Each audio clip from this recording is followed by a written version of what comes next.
Welcome back. In this section, we'll see how to deploy our code into our ESP12E Node MCU board and how to make sure that all our checkpoints are correct before moving into an end-to-end testing.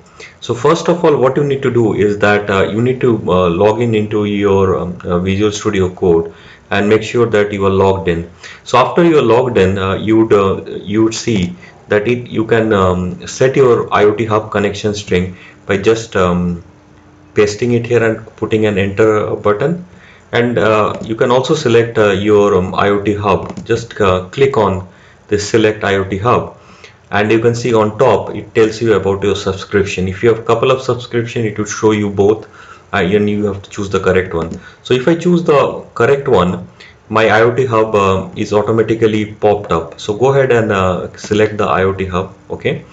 So make sure that the IoT Hub selected is coming up in your output console, as you can see here. Now go on top right and click on this Arduino upload. Okay. Before that, make sure that your COM port is selected and you have the right board coming up. Okay. And you should be also into the app.ino file. That's the right file to upload into your hardware. So go ahead and click this button here. So press the button, and it will take some time to upload. Okay. If you are used to Arduino IDE and used for embedded programming, those parts are more fast, but with Visual Studio Code this is slow, and it also gives you a warning that output path is not set. We can go ahead and create an output path, but let's skip for the time being because it's not burning. It will take 3 to 4 minutes for the code to get uploaded in your board. So once it is uploaded, I'll come back.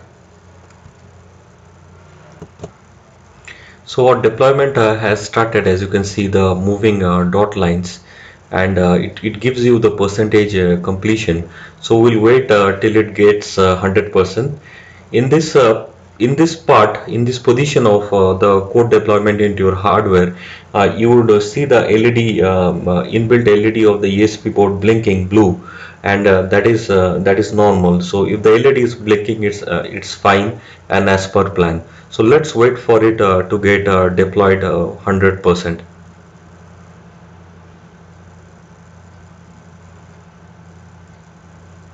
So as you can see, the code is deployed 100%, and we have selected the right IoT Hub, put the connection string as well. Now we need to start sending a message of the sensor to our IoT Hub and to our IoT device. To do that, open up your Arduino IDE and open up a blank sketch as shown here. You can open a blank sketch by going into file and new. Okay, so once you have done it, make sure that you are into the correct board, which is the ESP12E module, and your correct COM port is selected, and you see the tick here. If the tick is not here, make sure you select the port whichever you are getting and select that. I have got at COM6, but bear in mind you can get a different COM port. Okay. Now what you need to do is go to tools and click on serial monitor, and make sure that the baud rate is set to 115200. You might have 9600. If that is the case, you need to change it to 115200. Okay.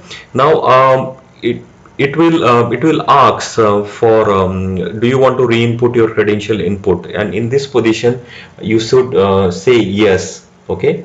In case you are not seeing this information, all you need to do is type in the reset button on your USB board, and it will ask for input your Wi-Fi SSID. So here I give my SSID. Now it is asking for the password, as you can see here. So I'll pop in my password. Now it is asking for the hub device connection string. So we had already copied it into our notepad. So make sure you copy the right one.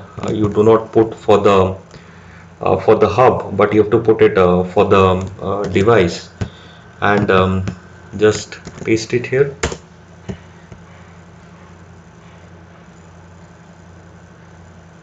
And as you can see, it has successfully connected, and you can see message ID 1234 and the respected humidity and temperature. So temperature is 23. It's quite a pleasant day in Bangalore with 34 as humidity.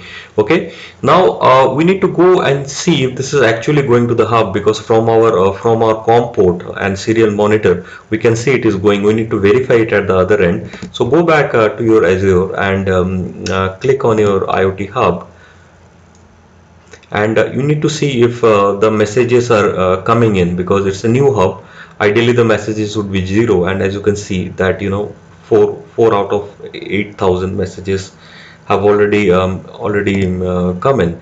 So if I change it for last 1 hour, you can see that my messages have started coming in. And so so this is the first step of the testing. We'll go to the Power BI part in the next video.